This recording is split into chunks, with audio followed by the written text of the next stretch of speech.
would say you're there sometimes. You know, we get to this point where we struggle and we question how come we're thankful, or why I don't feel this, or I don't feel that. And guys, it can be a struggle every day that we get up and we go, God, why am I thankful? What do I have? And we just forget the little things. We forget that we get to put our feet on the ground. We forget that we actually get to go someplace. We forget that we have cars. We forget that we have a little bit of money, or whatever it is. We just forget the little things so often. So, guys, this Wednesday nights has become more of a, I was doing series, and then I really realized that it's more time for me to start opening this Bible up and start spending time with you guys. And guys, really the hard part is that it's becoming difficult for us to do Wednesday nights. I'll be honest with you, last month this church ran at almost a $3,000 loss. We ran $3,000 in the hole last month. And we're good that we save money and that we have money, and we're really frugal. But when we run like that, it makes it very difficult for us to continue doing the programming that we're doing. And so it's Wednesday nights. It goes this intimate time, this time that we spend together. It becomes we go, okay, what are we going to do? How do we invite people? How do we get people to plug in? How do we get people to keep coming? And this really spoke to me today as we were talking, and as Cameron and I were talking. I sat here and I said, you know what? And if you have a Bible with you, you can open up, and and I'm just reading right off. I have YouVersion open on my iPad here, but really we're going to open up and we're going to read Revelations 3, and you can go to verse 15. And guys, if you know Revelations 3, and if you know Revelations at all, is really what's going on in our world today and what's going on where we're at right now. You start looking at Revelations, and you can start grabbing it, and you can start pulling it in. You can start going, it's a scary time right now. What's happening in Syria, what's happening in the Middle East, this is a scary time right now. Syria is the Holy Land. And in case you guys don't know, is today in Syria, the first Christian church was destroyed today. If you don't know that, the absolute first Christian church was destroyed today. That's how bad it is right now. And so when you start hearing this and you start hearing what's going on over there, war that is happening there now is war in the Holy Land. And so, guys, I want you guys to start understanding, start being prayerful, and start looking at it and going, we need to pray for guidance for people over there, and we need to pray for guidance for our leadership here. Guys, it's with as much as going on over there, we really need to look at what's happening and go, as Christians, we really need to get into to what it says for us to do. And so I want you to open up to verse 15, and in verse 15, it's Revelations 3, verse 15, I know your deeds. When you hear this, and this is Jesus speaking. So this Revelations, when you start hearing it, the Revelations to John, you start hearing this and you start going, Jesus is talking to John right now. And he goes, I know your deeds. Think about this. Jesus knows what we are doing right now. He knows your deeds. He knows what you've done. He knows where you're at. He knows what's going on with you. He knows what your thoughts are. He knows everything. He knows your deeds. And he goes, and I know that you are neither hot nor cold. Guys, think about this. In your marriage, are you hot in your marriage? Are you cold in your marriage? Which one is it? Which one are you? Are you in your marriage, or do you just tend to be lukewarm? Are you hot or are you cold? What about at your job? Are you hot at your job? Or you go to your job and you go, I love this. I love the fact that I get to have this job. I get to provide for my family. I get to take care of stuff. I get to have this opportunity.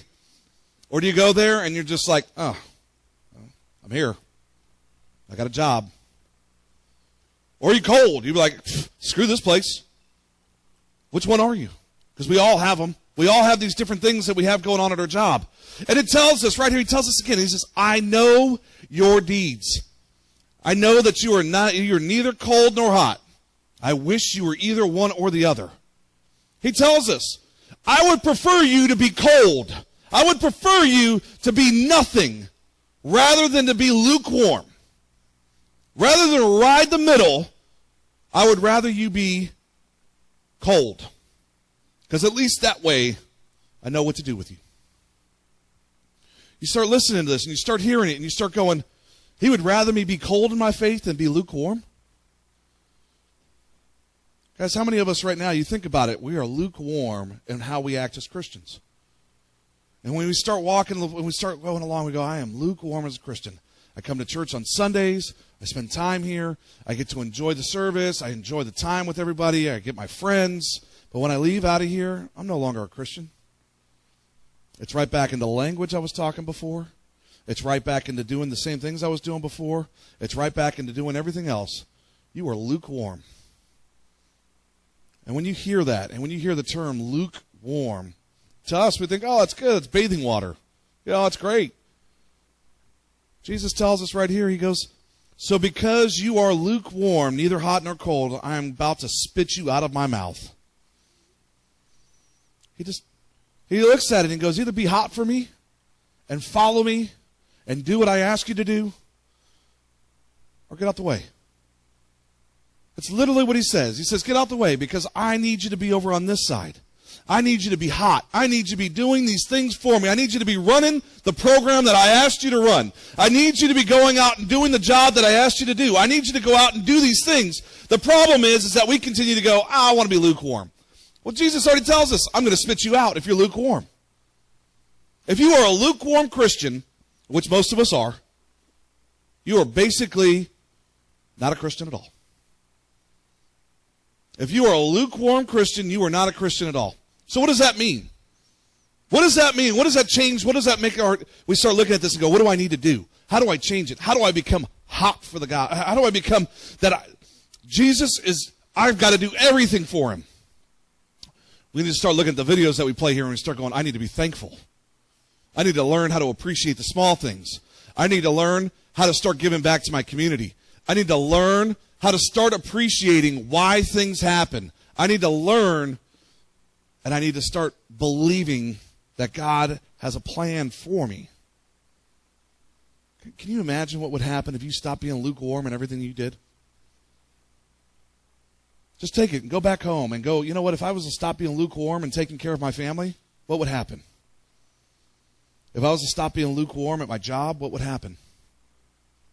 For some of you guys that are going, I'm at this dead-end job, I guarantee you get promoted a whole lot faster. Guarantee it. You know, when you start looking at it and go, if I'm lukewarm in my faith, and I go, how am I supposed to grow? How am I supposed to get more out of this? How am I supposed to turn into what God has planned for me? It doesn't work being lukewarm. It doesn't work by going, I'm going to be in this half-hearted. I'm going to only give half. I'm going to give half my time to God. I'm going to give half of what I'm supposed to give. I'm going to give half of what he tells me to do. I'm only going to give an hour a week. That's going to be my time with God. And he goes, even then, you might not even be lukewarm at that point. You're probably cold. Guys, we have to start changing what we're doing. We have to start looking at it and go, look at 17, and it says, you say, I am rich, I have acquired wealth, and I do not need a thing. But you do not realize that you are wretched, pitiful, poor, blind, and naked. Look at yourself. You think sometimes we go, I've got everything, and I've got this, and I've got that. But really, guys, let me tell you something. You are wicked.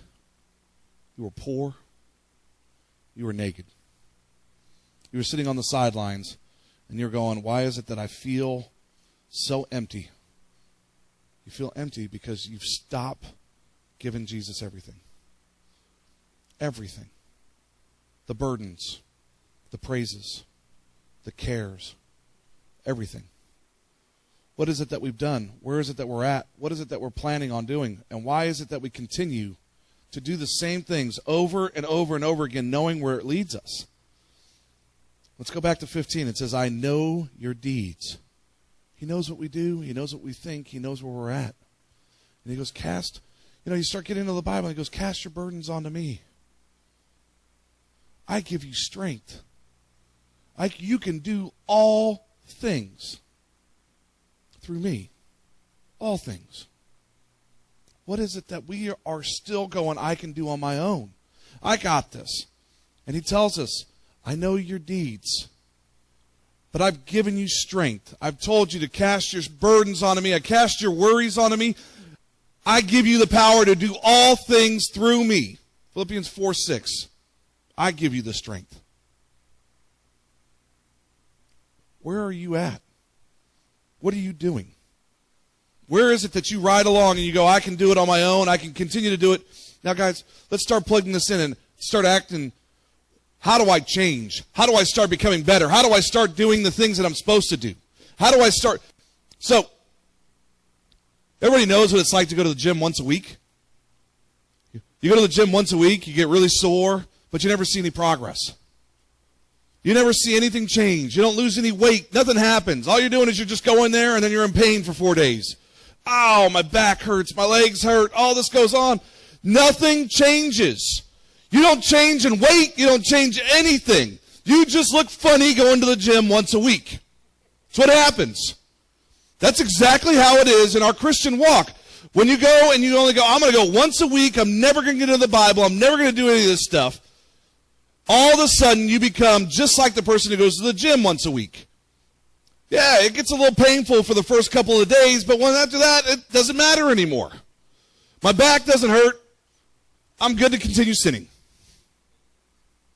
We have to start making the Word a priority, and it doesn't matter if you have an iPhone, you have an iPad, you have the actual Bible, whatever it is, put the Bible on it. I'm telling you right now, I've got it open. You can look at it here, and it's red letters. See, guys, it's literally what I'm preaching off of. It's the Bible. It's nothing different. It's where are you opening your day at? Where are you spending your time at? If you only spend time in the Word here, then you are nowhere near it enough. I only spend the time in the Word here, but I'm here every day of the week. How much time are you spending in the Word? How much time are you reading books that help further you? Or do you just continue to sit on the sidelines going, man, that one day, my butt still hurts from that workout that I had. It is so bad. I don't know what to do. My back hurts. My legs hurt.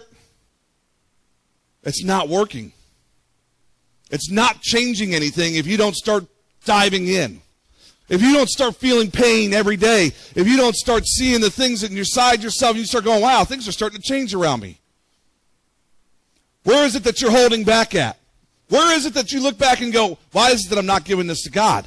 Why is it that I'm always walking around, I'm worried? Why is it that I'm always going, I'm in financial troubles? I've got this going. Start picking up the Word and start listening to what He tells you to do in it. He tells us, cast your worries on Him. Give your money first to the church and stop worrying about everything else. I'll provide. He tells you to go off and do. He just gives you the life plan. It's literally, well, in my iPad. But you have one at home too. You have maybe not an iPad, but you have a Bible. You have something. And if you don't have a Bible, there's a stack of them back there. Take one. We love giving those away.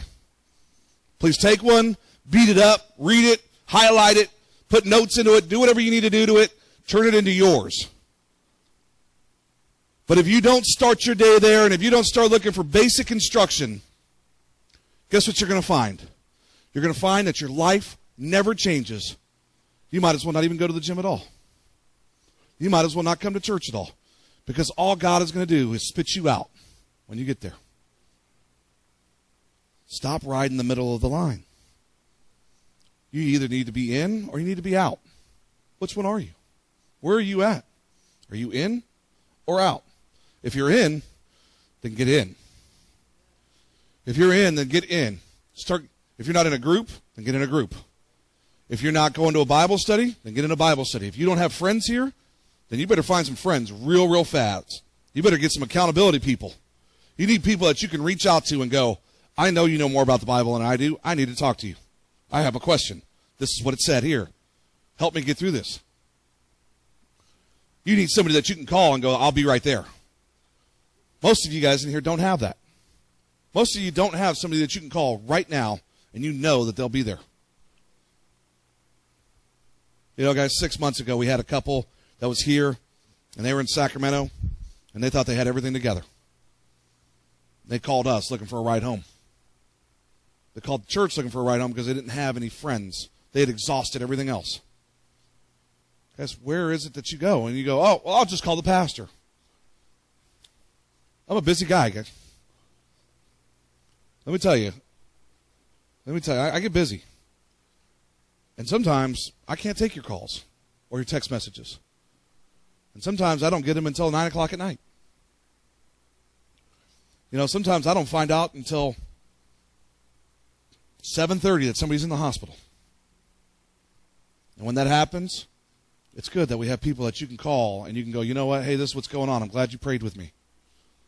You know, this week I've heard, today's only Wednesday, and I've heard these amazing stories of transformation in this friending series. Facebook has been like crickets lately. It's been amazing.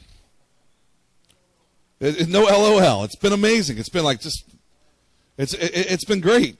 You know what I've heard though is I heard a story today is that somebody called somebody and they said, you know what? Let's just stop. Let's pray right now over the phone. Let's just put it in God's hands. That's what it means to pray for somebody. Not I'm praying for you. LOL. You know, guys, where is it?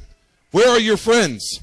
We can put I'm praying for you, or I wish I could be there. Well, be there. Be a friend. Be where you're supposed to be. Be hot. So what else does that mean? How do we change things?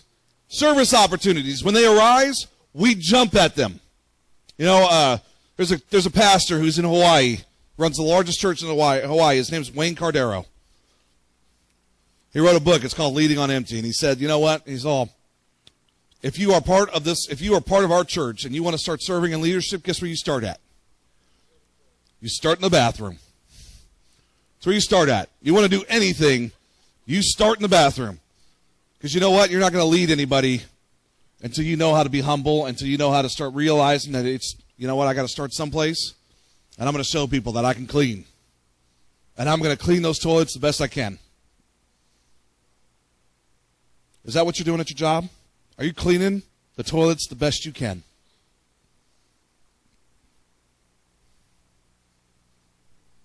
That's a pretty tough statement to make. Probably harder to listen to. Are you doing your job to the best of your ability? When you get there, and it doesn't matter what it is, when I walk in the door here as a pastor, am I doing it the best of my ability? Am I giving God His 100%, that when I walk out of here, I know that I accomplished today, and I go, I don't think so. It's too late. It's already in my mouth now. I got this gum. I walked up here, I was like, oh, I'm chewing gum. You know, guys, it's Casual Wednesdays. It's, you know, the only thing I'm missing is my Hawaiian shirt. You know, I got my shoes and flip-flops. I got my flip-flops on. I'm just up here being casual. Haven't shaved since Sunday, you know. Sure, it looks great up there. You know, guys, we give 100% when it suits us. We give 100% when it's something we enjoy.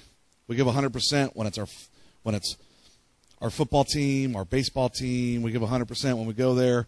Guys, I will tell you right now, you go to a baseball game, you go to a football game, you will come home hoarse because you screamed and yelled so much.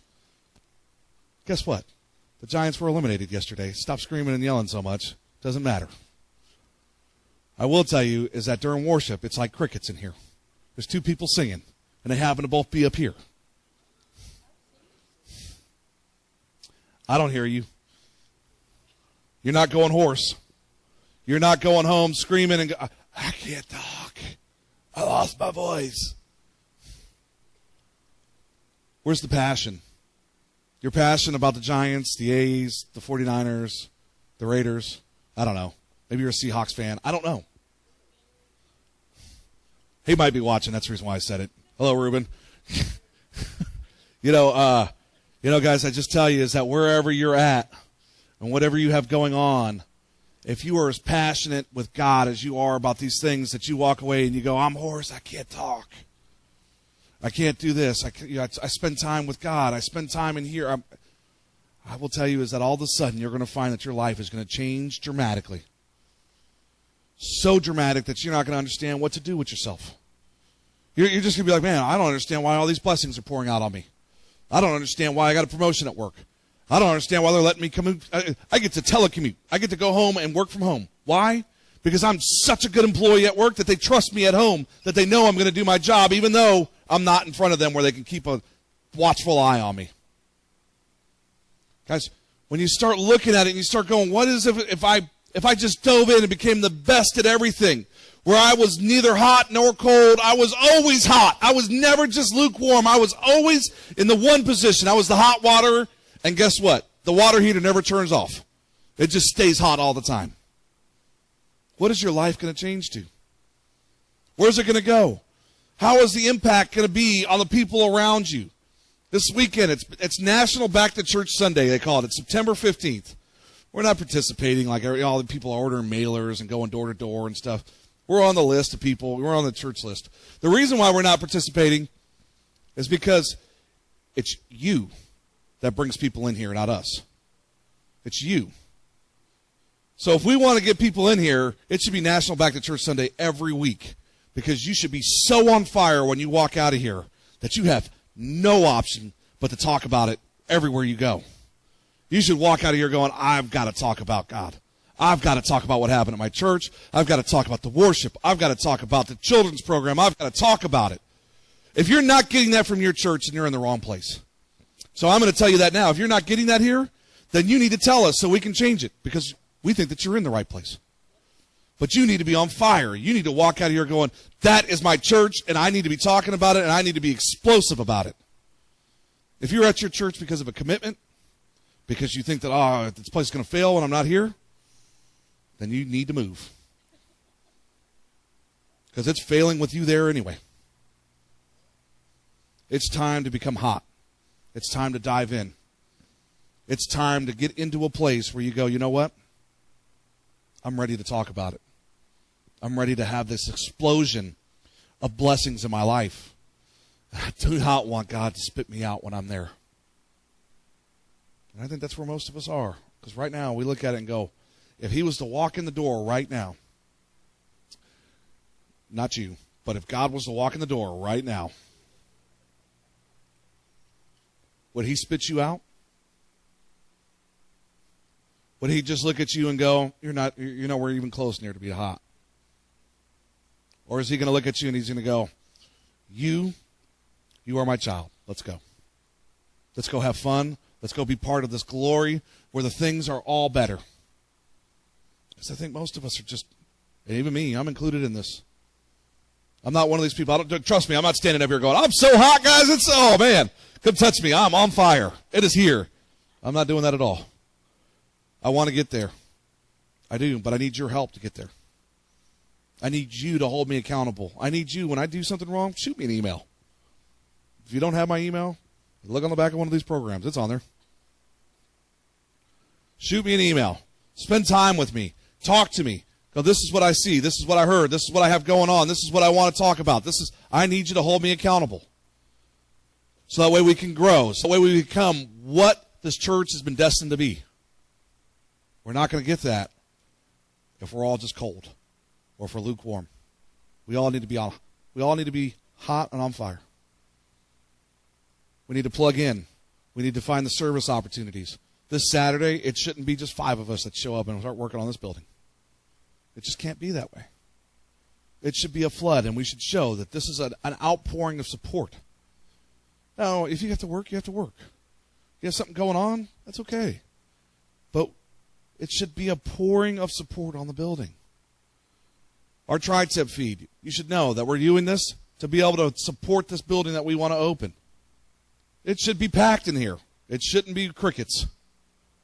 There's just different things you start looking at. I need to plug in here. The bathrooms need to be cleaned. Let's get them cleaned. Don't just walk in there and go, this room's disgusting. Go in there and pick up a mop. Do something about it. Worry about the next person. What are they going to think when they see it? What is the mark that you are leaving in life?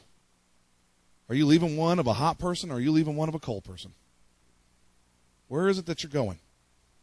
Are you doing things at 50%? Are you doing things at 40%? It's time to change, guys.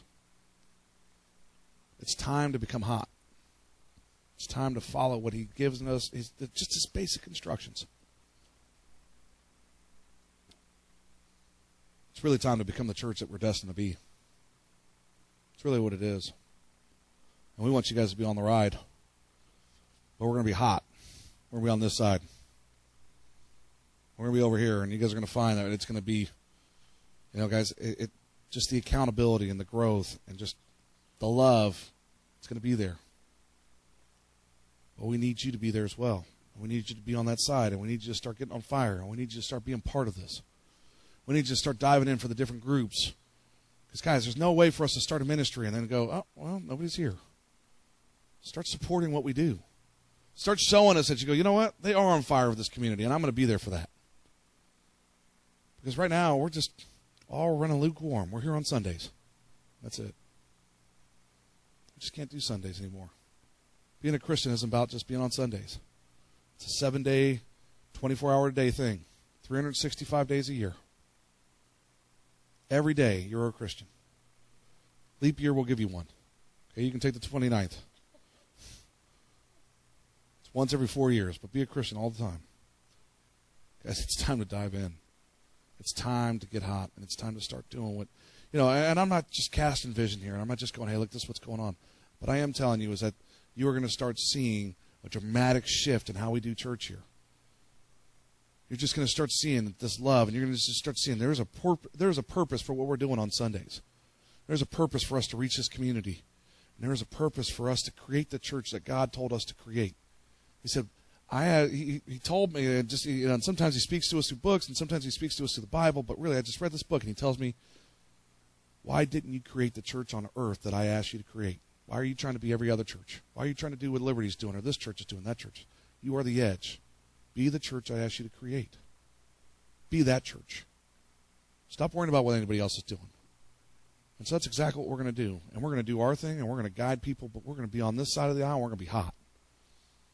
We want you to be there, and we want you to be on the ride with us. We want to be a church of this community, and we need your help to do it. So let's stop being lukewarm. That's all it comes down to. Stop being lukewarm and dive in. Stop hanging out on the sidelines and get on the field. Let's pray. Father, thank you so much. Thank you for just your words of wisdom, the watching over us, just letting us know that I can see what you're doing. And you're neither hot nor cold. You're just lukewarm. And that scares me, God, and it's just scary every one of us in here. And I want to be hot for you, and I want to follow you. And even though I know I'm going to slip up, I'm going to have mistakes, but God, I know that we need to follow you, and we need to be hot for you in everything that we do. It's not just in church. It's not just it's when you provide for us, the jobs that you have given to us, the lives that you have provided, the families that you have given us. We need to treat all of those and give 100% in all of those things. Because you gave them to us, because you provided, because you continue to provide. And God, we need to appreciate that and just treat it as if it was a gift from you, because it is. And we are so thankful. We are so thankful for the people you put in our lives, and we are so thankful for this church and your church, in your community. God, we pray that you just pour out a blessing for everybody that's in here and all the people that didn't make it, that we pray that you just pour and you just say, you know what, I want you to be on fire for this community, on fire for this church, on fire for the lives of those around us, and on fire for those who I sent my son to die for. God, we just continue to pray that you would have your will with this church, that you will grow it, that you will continue to foster a community that looks how it looks in heaven. God, thank you so much. And all this we pray. In your son's name, amen.